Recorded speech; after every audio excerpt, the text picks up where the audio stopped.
How to invest in US equities from India.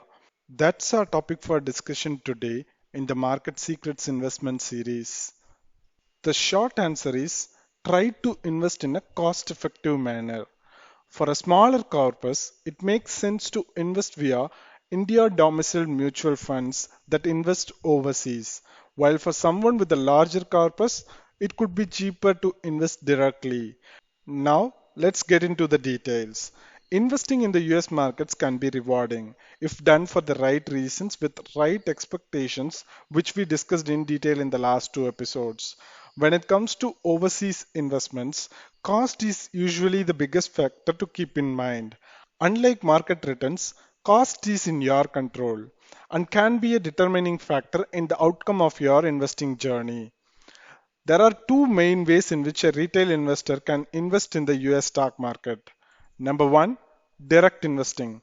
That is investing via platform or a broker which allows one to buy the US stocks directly. This includes stocks, ETFs and other securities that can be brought from the US market directly. Number two is indirect investing. Investing in India domiciled mutual funds or fund of funds, that is a mutual fund which invests in another mutual fund, or ETFs, that is exchange traded funds which invest in the US companies or stocks. So that's the indirect way of investing in the US markets.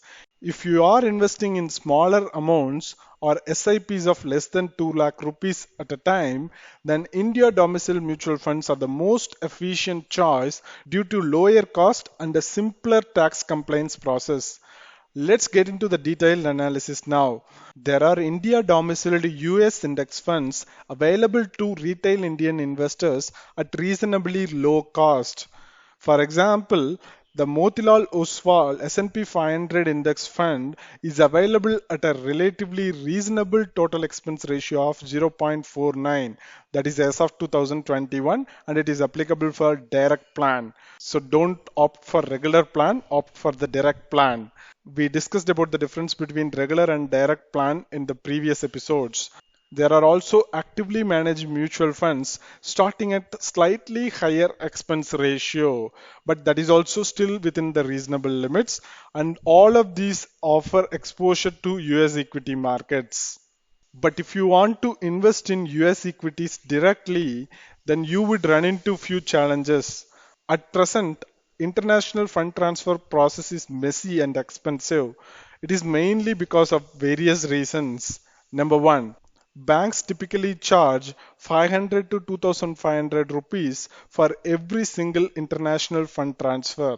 So you will lose 3 to 5k easily when you deposit and withdraw the funds. Number two, there is another 1% currency spread or foreign exchange cost on the transaction that is incurred for every transfer. A currency or conversion spread means you get to buy US dollars from bank at a higher price than it is worth and you can sell to the bank at a lower price than it is worth at the time. So the bank will take 1% as currency conversion charges every time you deposit or withdraw the funds. So you will lose 2% of your money when you deposit and withdraw the funds. Number three, there is an LRS form, also called as A2 form, that needs to be physically submitted and presented to the bank for international transfers if the purpose of the transfer is for investing. Some banks might pick up this document from your place or allow an online submission, but it can take up to 2 weeks for the funds to show up in your international trading account.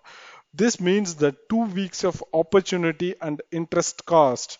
The same cost and time is applicable when withdrawing the funds back to the Indian bank accounts. This effectively doubles opportunity and interest cost. As a result of the above fees and taxes, the average retail investor might lose up to 5% of their capital even before they have bought a single stock. So if you take the direct investing route, you will lose 5% of your money even before you start investing. In addition to the fund transfer process, there is also the additional overhead of higher tax compliance when it comes to investing directly in the US markets.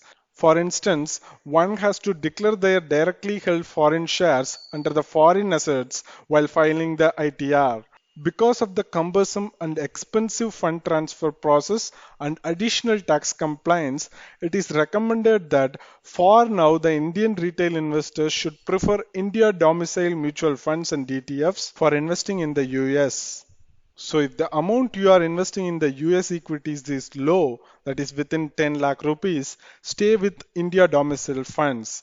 On the other hand, as you invest and accumulate larger and larger corpus, the proportional cost model, that is where you get charged a percentage of your total asset size in the name of expense ratio, becomes costlier. For instance, if you are investing 50 lakh rupees in US equities, an effective expense ratio of 1% would eat away 50,000 rupees every year. At that corpus size, it might be cheaper to actually invest directly in the US ETFs and incur compliance costs. In the next episode, we can discuss about the different platforms which can be used for investing in the US markets directly from India and different mutual funds that can be used to invest indirectly in the US markets. So what do you think is the right choice for you? Do you want to go direct way or indirect way? Let us know in the comment section. Also hit the like button if you find this video useful and also share this video with your friends. Also subscribe to our YouTube channel and click the bell icon to get invited for our live sessions. Thanks for watching. Have a great day. Goodbye.